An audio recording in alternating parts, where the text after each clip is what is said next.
देखो electromagnetic waves देखेंगे। सबसे पहले इलेक्ट्रोमैग्नेटिक वेव से जनरेट कहाँ से होता है, पहले वो देखते हैं, सोर्स क्या है इसका। तो आपसे पूछता है what are the sources of electromagnetic waves. तो सबसे पहले देखो, मैंने फर्स्ट पे स्टार्टिंग क्लास में कराया था इलेक्ट्रोस्टैटिक में भी, कि चार्ज अगर रेस्ट पे है, मतलब चार्ज यहीं पे कहीं नहीं मूव कर रहा है, तो इससे बस इलेक्ट्रिक फील्ड निकलेगा, चारों तरफ इलेक्ट्रिक फील्ड निकलेगा। अगर चार्ज यूनिफॉर्म मोशन में है, यूनिफॉर्म मोशन मतलब कांस्टेंट वेलोसिटी से मूव कर रहा है, रेस्ट में नहीं है, मूव कर रहा है 2 मीटर पर सेकंड, 10 मीटर पर सेकंड, ऐसे अगर मूव करता है तो क्या प्रोड्यूस करता है, that is magnetic field plus, यहाँ पे लिख लोगे इलेक्ट्रिक फील्ड भी, electric field plus magnetic field both, electric field plus magnetic field दोनों प्रोड्यूस करता है जब कांस्टेंट वेलोसिटी से मूव करता है। लेकिन अगर चार्ज मूव कर रहा है uniform accelerated motion, uniform accelerated motion का मतलब है कि चार्ज के पास एक्सेलरेशन है, किसी बॉडी के पास एक्सेलरेशन आ जाता है तो उसका वेलोसिटी चेंज होते रहता है। अगर एक्सेलरेशन पॉजिटिव है मतलब वेलोसिटी बढ़ेगा, यहाँ पे वेलोसिटी चेंज नहीं हो रहा था, यहाँ वेलोसिटी चेंज हो रहा है। तो जब भी वेलोसिटी चेंज होगा और फिर मूव करेगा तो वहां पे 3 चीज प्रोड्यूस करता है, एक इलेक्ट्रिक फील्ड, मैग्नेटिक फील्ड और एक वेव निकलता है उस चार्ज से, that is called as electromagnetic wave.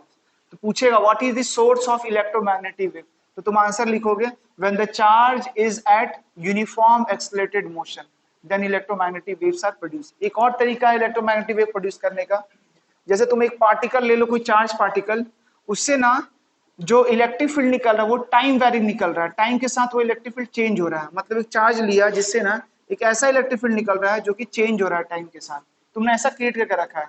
तो जब भी एक टाइम वेरिंग इलेक्ट्रिक फील्ड होगा, टाइम वेरिंग इलेक्ट्रिक फील्ड मतलब कैसा दिखाई देगा, कुछ ऐसा दिखाई देगा इलेक्ट्रिक फील्ड का वैल्यू, तो कुछ कैसा दिखाई देगा, अभी डिस्कस करेंगे टाइम वेरिंग होता क्या है, सब डिस्कस करेंगे। टाइम वेरिंग इलेक्ट्रिक फील्ड ऐसा दिखाई देगा, कैसा होगा, तो इलेक्ट्रिक फील्ड ई मतलब electric, electric field as a function of time is equal to E naught, फिर साइन के एक्स माइनस ओमेगा टी। ये सारा चीज क्या है, कैसे हो रहा है, अभी सब डिस्कस करेंगे। अभी बस इतना देखो कि time varying electric field produces time varying magnetic field, मतलब कि अगर टाइम वेरिंग इलेक्ट्रिक फील्ड है तो time varying magnetic field produce करेगा।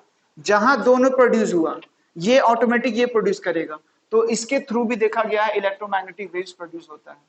या time varying magnetic field produces time varying electric field, अगर ऐसा भी हो रहा है तो भी इलेक्ट्रोमैग्नेटिक वेव्स निकलेगा। तो इलेक्ट्रोमैग्नेटिक वेव्स के लिए दो कंडीशन है, पहला कि चार्ज होना चाहिए यूनिफॉर्मली एक्सेलरेटेड, और बस दोनों में से कोई एक हो तो काम चलेगा। अगर मान लो इलेक्ट्रिक फील्ड वैरी कर रहा है तो इलेक्ट्रिक फील्ड वैरी करने से ऑटोमेटिक मैग्नेटिक फील्ड प्रोड्यूस हो जाता है, या मैग्नेटिक फील्ड वैरी करने से ऑटोमेटिक इलेक्ट्रिक फील्ड प्रोड्यूस हो जाता है। एक प्रोड्यूस हो जाएगा तो दूसरा ऑटोमेटिक हो जाएगा, और तीसरा इलेक्ट्रोमैग्नेटिक फील्ड जो है वो अपने आप प्रोड्यूस होगा।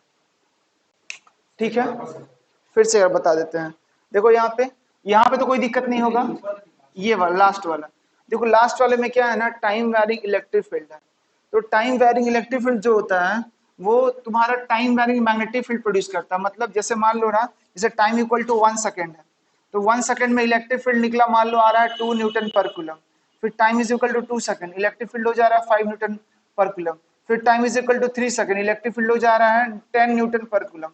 जैसे टाइम चेंज रहा है इलेक्ट्रिक फील्ड भी चेंज हो रहा है, इलेक्ट्रिक फील्ड चेंज होगा तो चेंज होने से मैग्नेटिक फील्ड प्रोड्यूस होगा, तो इसके चेंज से कुछ अलग मैग्नेटिक फील्ड निकलेगा, इसके चेंज से कुछ अलग मैग्नेटिक फील्ड निकलेगा, तो ये डिफरेंट डिफरेंट मैग्नेटिक फील्ड निकलेगा। मतलब इलेक्ट्रिक फील्ड के चेंज होने से मैग्नेटिक फील्ड अलग अलग प्रोड्यूस हो रहा है, या उल्टा बोल सकते हो अलग अलग मैग्नेटिक फील्ड के प्रोड्यूस होने से अलग अलग इलेक्ट्रिक फील्ड प्रोड्यूस हो रहा है। तो जब ऐसा सिनेरियो होता है तो उसमें भी इलेक्ट्रोमैग्नेटिक वेव्स निकलते हैं, वो यहाँ पे लिखवाया मैंने। ठीक है, अंडरस्टूड ना।